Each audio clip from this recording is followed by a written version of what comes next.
So I call this a call to the conscience of privilege. When you see this, what have you been trained to see?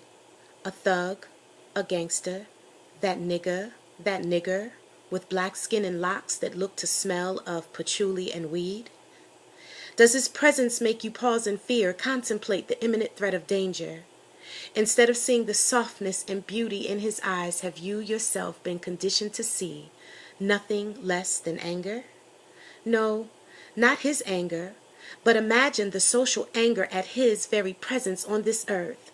Can you imagine what it must feel like for a black mother to fear for her black son as soon as she gives birth, seeking to train him and teach him lessons about what could be a black man's fate, teaching him to understand his skin to be the symbol of aggression that so readily stimulates another man's hate, teaching him to be passive to the violation of his rights so that his life won't be predicated on another man's right to take it?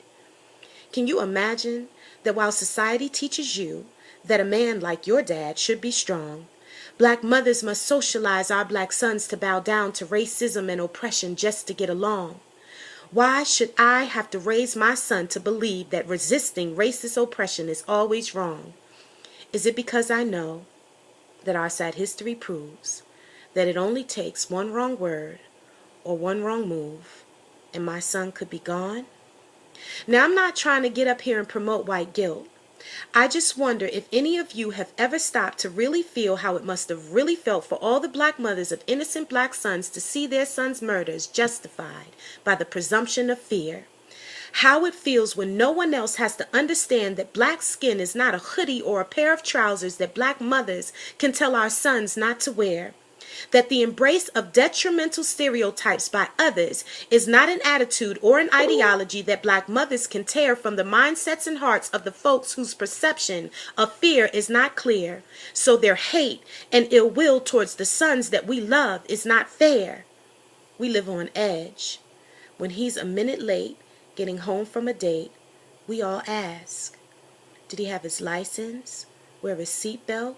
Not drive too fast? Say, sir, keep his hands up, head down, not talk back, while we're silently praying the girl he was out with was black?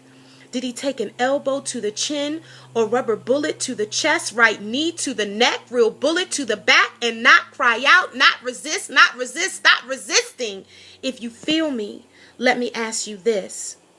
Will you ever allow yourself to get close enough to the stereotypical cage-marked danger that black boys have been placed in, to even sit down and have a heartfelt conversation with those you don't know face to face and be open to realizing that the crime scene photos that you see on the evening news don't replace him, or your inclusion in Black Lives Matter can't erase him, or the steady history of brutality that black boys have endured for generations?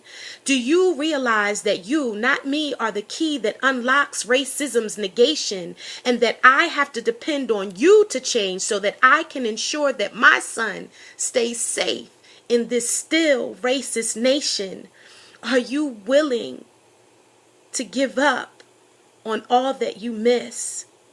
Or must black mothers continue to place the black burden of conformity to racist comfort on our sons so society can continue to justify the oppression and death of black men who look just like this?